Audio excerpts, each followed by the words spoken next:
আলহামদুলিল্লাহ, কাল আমার গাড়ি নতুন গাড়ি এসছে। গাড়ি আজ থেকে মাঠে নামাবো। সিজন অলরেডি চালু হয়ে গেছে। গাড়িটির দাম হচ্ছে ক্যাশে 20,50,000, লোন করিয়েছি। এখন 9% ইন্টারেস্ট লাগবে। 18,50,000 লোন দিয়েছে এবং 2 লাখ টাকা ডাউন পেমেন্ট করতে হয়েছে এবং ব্যাংক থেকে লোন করেছি, ওই জন্য 3 লাখ টাকা ফিক্সড ডিপোজিট করতে হয়েছে।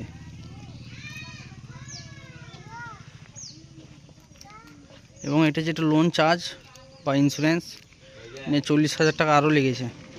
টোটাল 6,40,000 টাকা ইনভেস্ট করলে এই গাড়িটি পাওয়া যাবে ব্যাংকের মাধ্যমে। আর ভালো সিভিল থাকতে হবে, সিভিল অনুযায়ী ইন্টারেস্ট ফেলা হবে।